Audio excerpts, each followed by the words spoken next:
There are few accounting assumptions. There are few accounting assumptions which you must follow, right? 1. Going concern.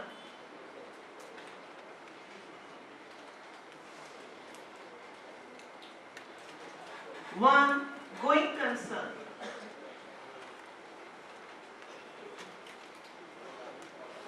Going concern समझते हैं? जब भी हम किसी financial statement को पढ़ेंगे तो 3 चीजें इंप्लाइड है, आपको उसको दिखाने की जरूरत नहीं है। आई रिपीट माई वर्ड्स, हम 3 बातें करेंगे, going concern, accrual and consistency. ये 3 बातें हम किसी भी फाइनेंशियल स्टेटमेंट के अंदर इंप्लाइड मान के चलेंगे। अंडरस्टैंड? अंडरस्टैंड? अगर ये 3 असम्पशंस वायलेट हो रही हैं तो हमें उसको डिस्क्लोजर देना है, नहीं तो हमें इनका डिस्क्लोजर देने की जरूरत नहीं है। कोई भी अकाउंट्स, कोई भी कंपनी का अकाउंट्स हम पढ़ेंगे, अगर ये 3 बातें के अगर अगेंस्ट नहीं कुछ लिखा हुआ, मींस वो गोइंग कंसर्न भी है, उन्होंने अप्रूवल भी यूज किया है और उन्होंने कंसिस्टेंसी मतलब कि अपनी अकाउंटिंग पॉलिसीज को एज इट इज आगे भी यूज किया है। You understand going concern? मतलब कि सपोज करिए my company is going into amalgamation and my company is closing up, I have to disclose the fact. अगर मैंने डिस्क्लोजर नहीं दिया है तो इसका मतलब मेरी कंपनी आगे चलती रहेगी, राइट बेटा? दूसरा वर्ड है कंसिस्टेंसी। कंसिस्टेंसी का मतलब क्या हुआ? जो रूल फॉलो कर रहे हो उस प्रिंसिपल को आप आगे फॉलो करते रहो।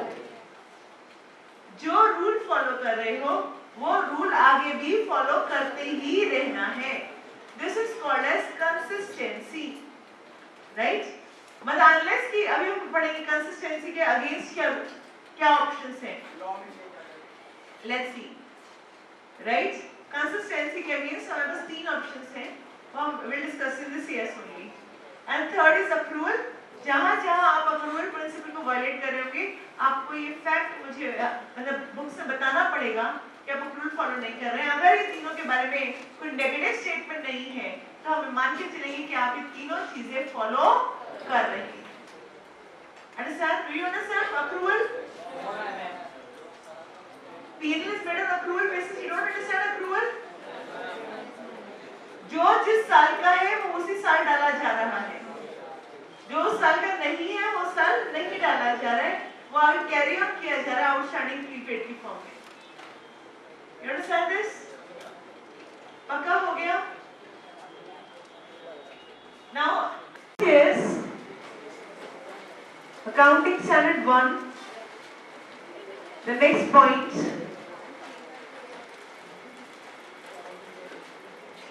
Accounting Standard 1. The next point is areas which require specific disclosure. बोलते बाकी सारे बातें ठीक है, कुछ ऐसे एरिया भी हैं जो कि आपको पक्का ही डिस्क्लोज करने हैं, राइट?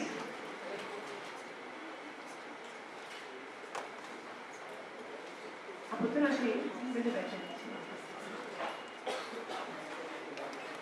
इधर खड़ा होना है, आप इधर हो जाइए, फिर सिट हियर, कोई बात नहीं।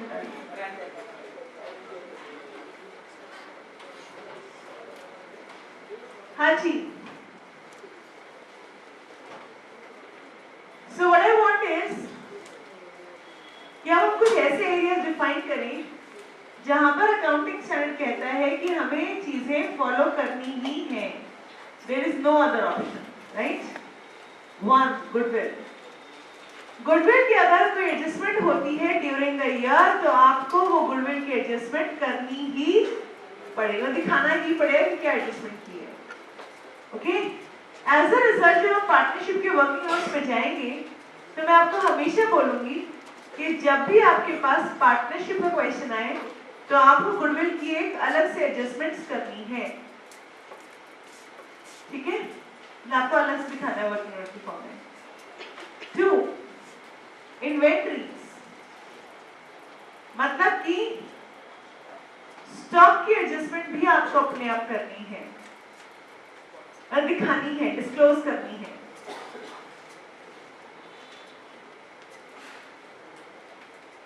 So you have to disclose what beta? Inventories.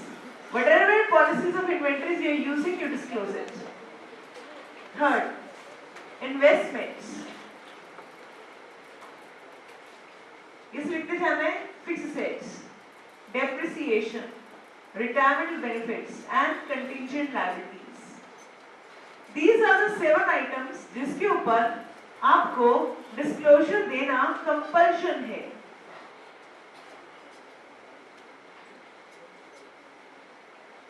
These are the 7 items where disclosure देना आपके लिए क्या है? कंपल्शन है।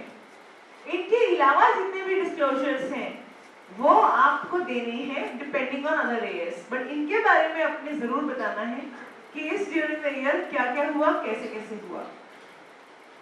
Right? Is it clear?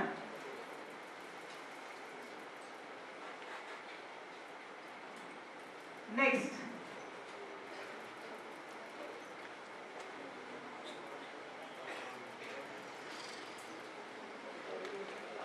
Disclosure हमारे हर अकाउंटिंग स्टैंडर्ड का लास्ट सेंटेंस होगा।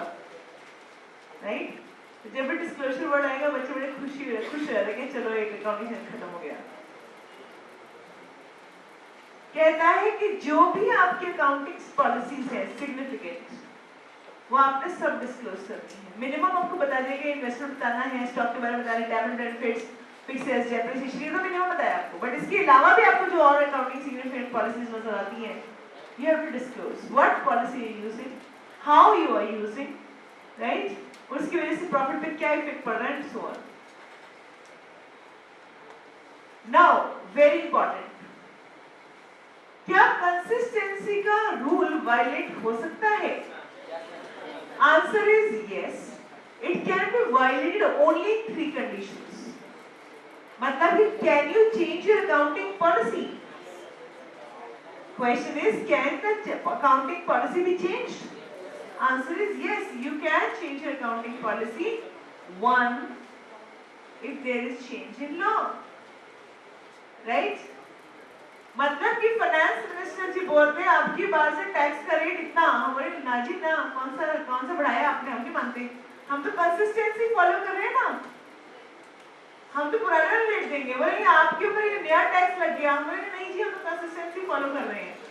Will not hear you. ऐसा क्या? नहीं, that is not possible, right? If there is a change in law, you have to change your accounting policies accordingly. Got it? Got it? Number 2, अगर accounting standard change हो जाता है,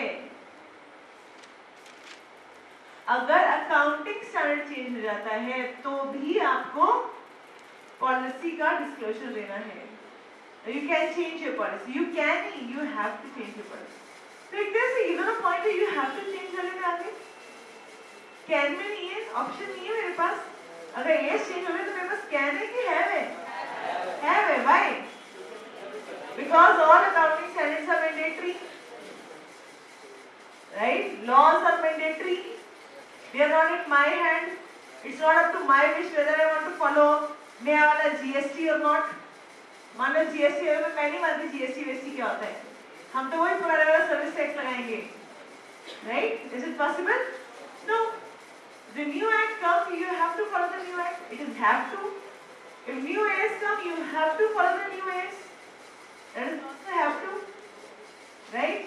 Number 3, it is for better presentation of financial accounts. It is for better presentation of financial accounts. ये आपके हाथ में है। ये चेंज हो गया कंपल्शन है, ये चेंज हो गया कंपल्शन है, मगर ये चेंज होना कंपल्शन नहीं है। It is for the better presentation of financial accounts. क्या है ये?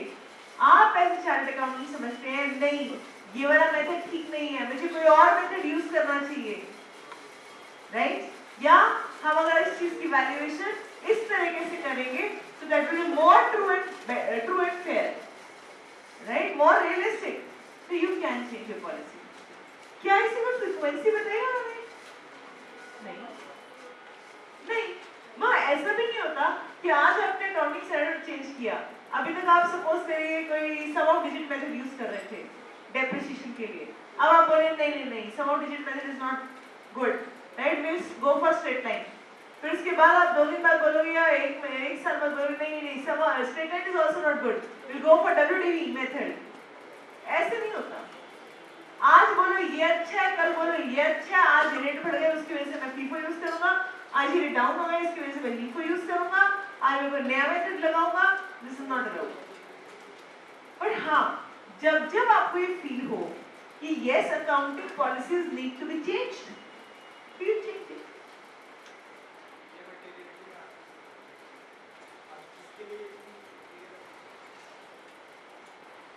You understand my point?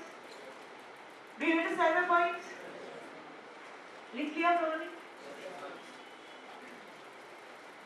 जब भी पॉलिसी चेंज होगी, हमारे को पहले सुनिएगा फिर देखेंगे। जब भी कभी अकाउंटिंग पॉलिसी चेंज होगा, आपको 3 चीजें बतानी है। कितनी चीजें बतानी है? 1, इस साल के प्रॉफिट पे क्या इफेक्ट आया? यू चेंज योर पॉलिसी, इस साल क्या फर्क पड़ा? दूसरा, अगले सालों में क्या फर्क पड़ने वाला है? Tell me the change in profits for the next few years, future years. But third, अगर आप बोलते हैं मुझे क्या पता फ्यूचर में क्या इफेक्ट होने वाला है उसका, I cannot judge because so and so and so. बोलते हैं अगर आप फ्यूचर प्रॉफिट पे इफेक्ट नहीं बता सकते हैं, तो आप इसका रीजन बताइए कि क्यों नहीं बता सकते हैं। एग्जाम्पल, मैं एक फिक्स सेट को स्ट्रेट लाइन से डब्ल्यूडीवी लेके गई, मैं एक फिक्स सेट को स्ट्रेट लाइन से डब्ल्यूडीवी लेके गई, मैं अगले सालों को बता सकती हूँ यस स्ट्रेट लाइन होगा इतना इतना इतना डलता, डब्ल्यूडीवी होगा इतना इतना इतना डलेगा, ये डिफरेंस आ गया, बता सकती हूँ? बिल्कुल यस। फिर से मैंने हाथ में डब्ल्यूडीवी स्ट्रेट लाइन फिगर पे कैलकुलेट करके 2 मिनट का काम है, दिखा देंगे, कोई दिक्कत थोड़ी ना है। बट अगर सपोज करो मैंने फीफो से वेटेड एवरेज पे आ गई, स्टॉक में मैं फीफो मेथड्स को यूज छोड़कर वेटेड एवरेज पे आ गई हूँ, तो क्या मैं उसको फ्यूचर का अभी से बता सकती हूँ? क्यों? क्योंकि इट विल डिपेंड कि वो फ्यूचर में कितना रिसीट आया, कितना इशू आया, कितना बैलेंस,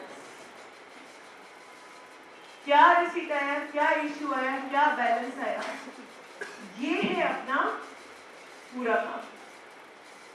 हाँ या ना? You understand? कहने का मतलब ये है, I repeat my words, कहने का मतलब ये है कि अगर आप फ्यूचर में स्टॉक की वैल्यूएशन, स्टॉक के अंदर मैं एग्जांपल दिया, आपने चेंज किया बट मुझे नहीं पता आगे कितना इफेक्ट आएगा, क्योंकि वो तो स्टॉक के ऊपर डिपेंड करता है, कितना स्टॉक है, कितना आया, कितना गया, उसके ऊपर डिपेंड करेगा, राइट? तो मैं अब इसे नहीं बता पाऊंगी, तो मुझे रीजन बताना पड़ेगा। ये रीजन बताऊंगी कि मैं फ्यूचर में इसलिए नहीं बता सकती क्योंकि it will depend on future stock. हाँ जी बेटा, ठीक है, समझ में आएगा? घूमे हुए तो कैसे समझ में आएगा? चेंज इन अकाउंटिंग पॉलिसीज, जब भी अकाउंटिंग पॉलिसी में चेंज हो तो आपको 3 चीजें बतानी होती है। 1, effect on current year with amount, यहाँ पे करंट ईयर प्रॉफिट डाल दीजिएगा, ये करंट ईयर फिगर्स डाल दीजिएगा, इस साल की करंट ईयर के फिगर्स पे क्या इफेक्ट है, करंट ईयर डिस्क्लोजर देना है, राइट? क्या देना है आपको? करंट ईयर डिस्क्लोजर देना है। नंबर 2, क्या देना है आपको? Reasonable estimation on the effect of future period, आगे फ्यूचर ईयर्स में क्या डिस्क्लोजर होना है वो देना है, राइट? और थर्ड, अगर अमाउंट क्या है, अनसर्टेनेबल है, मतलब कि अमाउंट जज नहीं हो सकता फ्यूचर का, तो आपको रीजन बताना है। सिंपल। आज के बारे में तो बता ही सकते हो, इस साल क्या फर्क पड़ा, फ्यूचर के बारे में ये तो बताओ, नहीं तो रीजन बताओ। राइट। नेक्स्ट पॉइंट हमने पढ़ लिया था, फिर से आ रहा है। मैंने इस पॉइंट को पीछे अकाउंटिंग अजम्पशंस में कनेक्ट कर दिया था।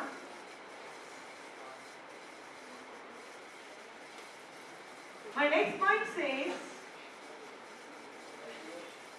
क्या हमने लाइन पहले पढ़ ली?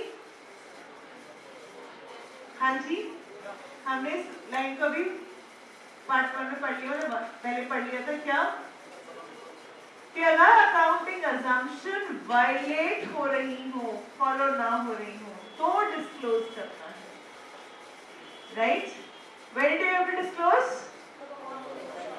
When accounting policy is not to be followed, accounting assumptions are not to follow, right?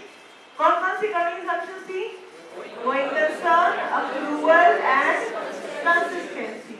ये 3 assumption अगर कोई भी एक भी वायलेट हो रही है, चाहे आप बोलो मैं तो लॉ नहीं कहा था, इसलिए मैंने वायलेट किया, नया अमेंडमेंट आया था, इसलिए मैंने अब करा, कुछ भी रीजन है, मुझे नहीं मालूम वो क्या है, बट आपको उसका डिस्क्लोजर जरूर देना है। Understand? ऐसा नहीं लिखा if done by you or if done by law, नहीं। अगर अकाउंटिंग assumption फॉलो नहीं हो रहा है तो you must disclose। पक्का?